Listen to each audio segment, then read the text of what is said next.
Handa ka bang suungin ang kahit na ano?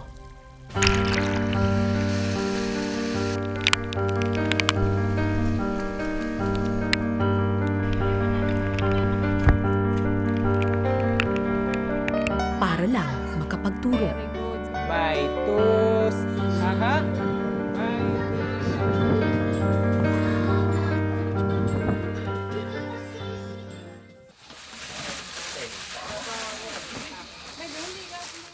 Sa dami ng kanilang ineempake, madaling isipin na mangingibang bansa ang mga gurong ito.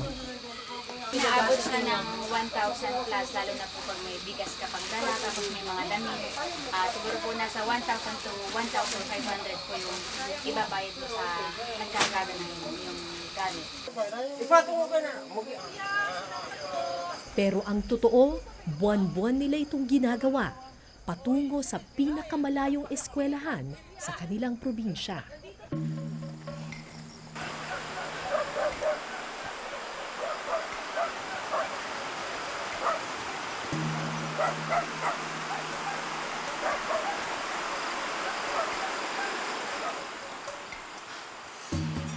Papunta tayo ngayon sa isa sa pinakamalayong eskwelahan sa buong General Nacar, Quezon. Yung ibang mga guro, kapag bumabiyahe sila mula sa kanilang bahay papunta sa eskwelahan, inaabot siguro sila ng mga 1-2 oras, depende sa traffic. Pero dito, iba. Hindi 1 oras, hindi 2 oras. 2 araw ang lakad.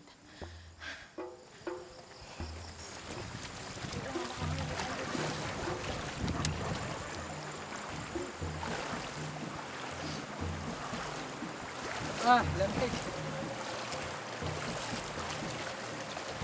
Ingat bro, may mabato. 3 guro ang kasama ko sa paglalakbay na ito. Si Grace, ang teacher in charge, si Jericho, ang kaisa-isang lalaki, at ang bunso ng grupo, si Teacher Claudine.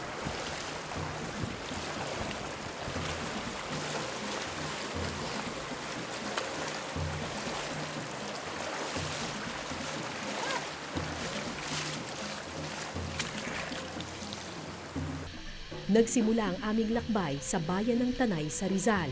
Paakyat kami ng bundok ng Sierra Madre na tumatagos hanggang Quezon.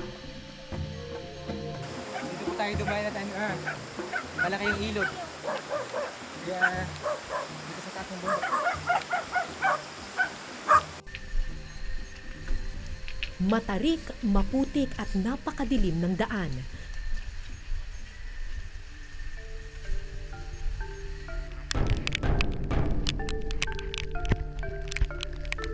Makalipas ang 30 minuto, bumuhos pa ang ulan na lalong nagpahirap sa aming lakbay.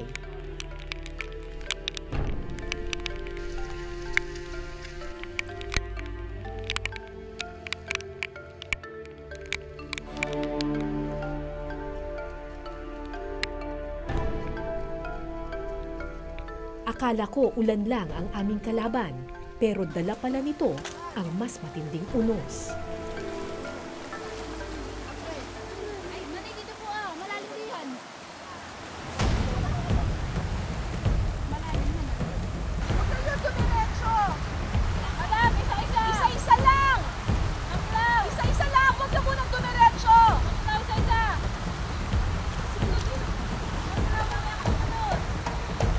Hindi pwedeng sabay-sabay, kailangan isa-isa lang. Kasi medyo malakas yung current dito sa parting ito ng ilog. Abot hita ang tubig sa parting ito ng ilog, delikadong matangay ng malakas na agos.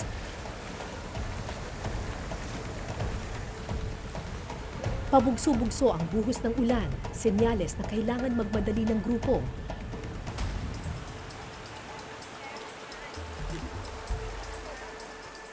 Habang tumatagal, lalo kasing tumataas ang tubig sa ilog.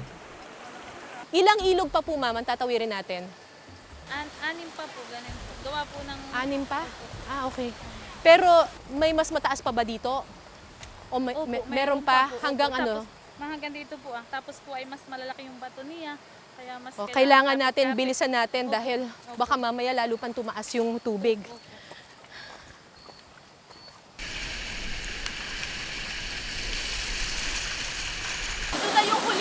natin ng ilog bago tayo makarating dun sa tutulugan natin. Medyo malakas na yung current kasi bumuhos yung malakas na ulan kanina lamang.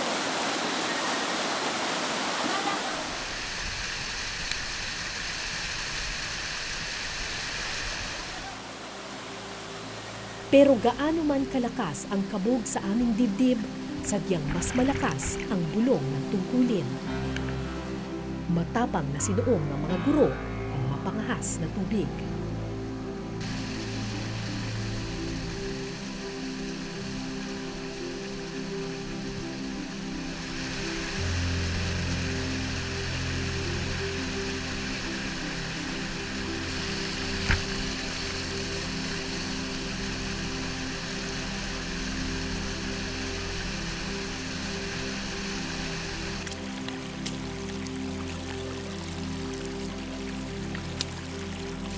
Mag-aalas 11 na ng gabi nang marating namin ang huling sityo ng Tanay.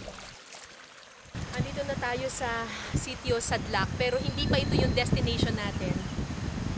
Dito lang tayo magpapalipas ng gabi kasi mga 12 hours pa daw yung lalakarin natin papunta dun sa Malining Elementary School. So, masyado ng late. 10:30 na eh. Tutulog muna tayo dito.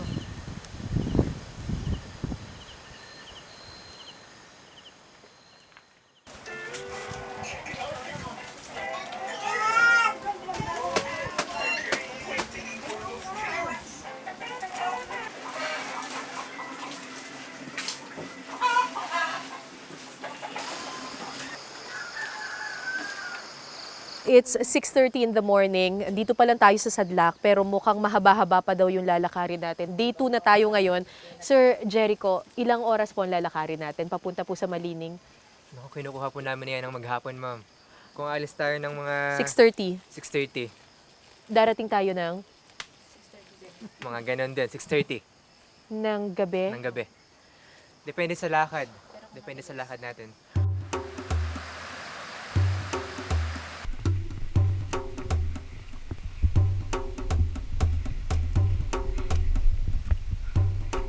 Yung tinatahak na natin ngayon, ito na yung Sierra Madre Mountain Ranges. Nagsimula yung trek natin sa Tanay, kadugtong ng Tanay, Quezon. Ang naghahati sa kanila yung Sierra Madre. So, kailangan nating tahakin yung mismong bundok ng Sierra Madre para makarating tayo dun sa ating paroroonan. Yung Malining Elementary School na wala sa Tanay, nasa General Nakar, Quezon.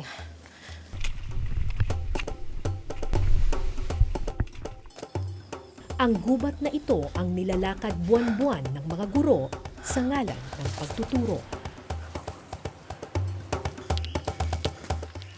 Kung mapapansin nyo, marami kaming dala. Dala ko yung ibang goods dito, yung mga noodles, yung mga gagaan. Para at least makatipid sa kargador. Umaabot kasi ng 1 hanggang 2,000 piso ang bayad ng mga guro sa kada kargador. Mahigit kalahati ng kanilang sweldo na pupunta sa pagbili ng supplies na kanilang bitbit at mga magkakarga nito.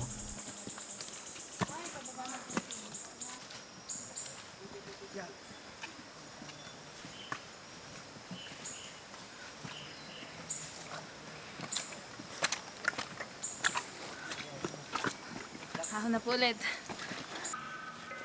Ang Sierra Madre ay isang tropical rainforest. May mga bahagi na halos wala ng sumisilip na liwanag sa sobrang sukal. Malamig at palaging umuulan sa bahaging ito. Kung mapapansin ninyo, nilagyan ko ng tape yung aking pantalon. Kasi rainforest na itong papasukin natin. So, medyo basa yung lugar. Tapos usually, breeding ground siya ng mga limatic or leeches. So, tumatalon yon, pumapasok sa balat, tapos sinisipsip yung dugo mo.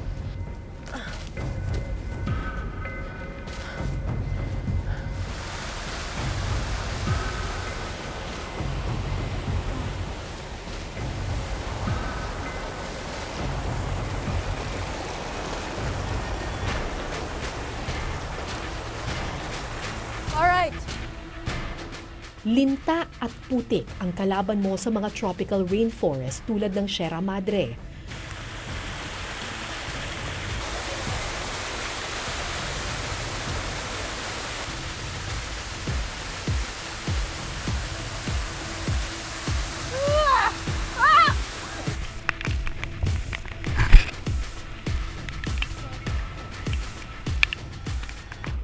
At maya-maya nga, bumuhos ang ulan na nagdulot pa ng mas maraming putik sa aming dinadaanan.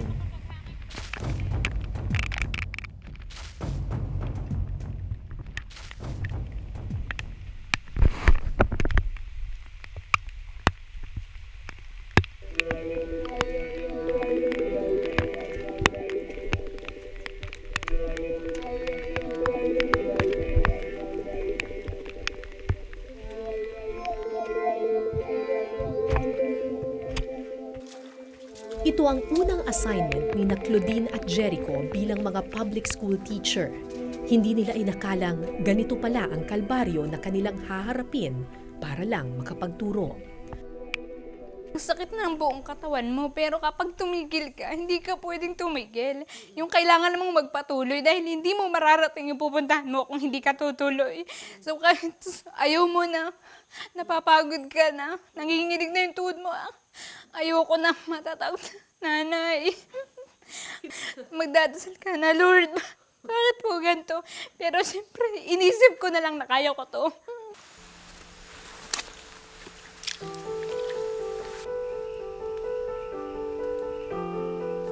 Pagod na.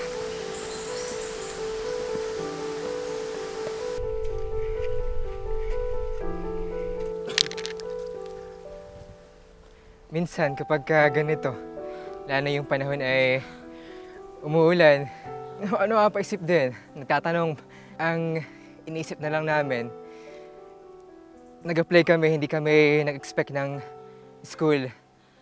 Inisip namin, handaran kami sa ganitong sitwasyon, sa ganitong lakad. Kaya, di nagtagal ay okay na rin po, nasanay na rin.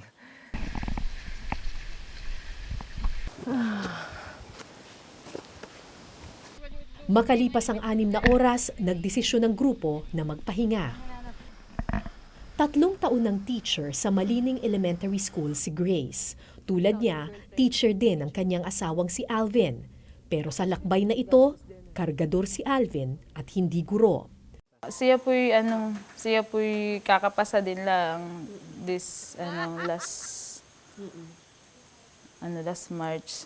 So habang wala po siyang trabaho, para makatulong sa panggasto sa akin, sa aming pamilya, sa gastusin, yun po, nagtatricycle siya at saka nangangargada.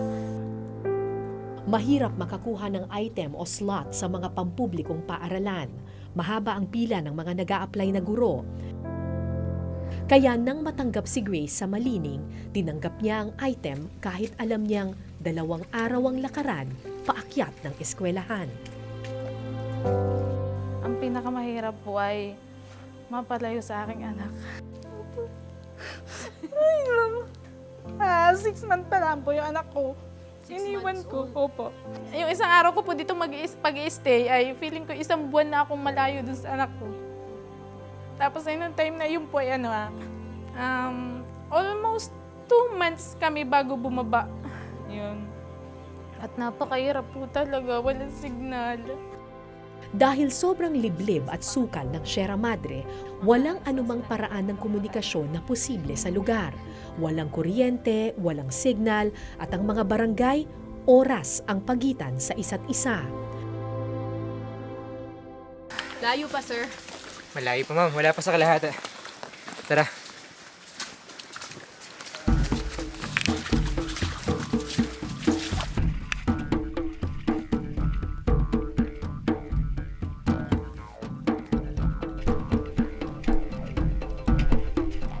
Makalipas ang 10 oras na paglalakad, nasa kalahati pa lang daw kami ng aming natatahak.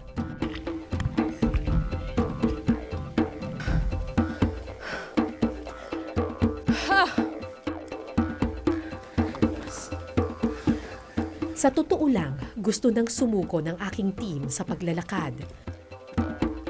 Pero pinalalakas kami ng determinasyon ng mga guro. Ang iniisip ko na lang po dito kami nabubuhay Hindi lang po dahil itong profesyon namin, dahil parang nare-realize namin yung mga bata, madaming umaasa sa amin na bata sa taas. Gustong makapag-aral.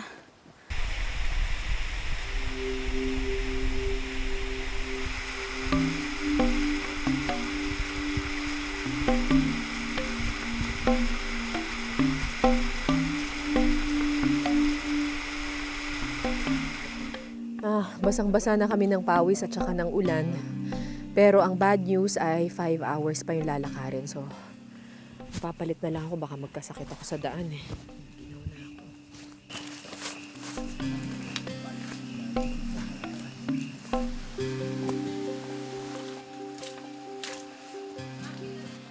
Limang oras pa ng matarik at maputik na gubat ang binagtas ng aming grupo.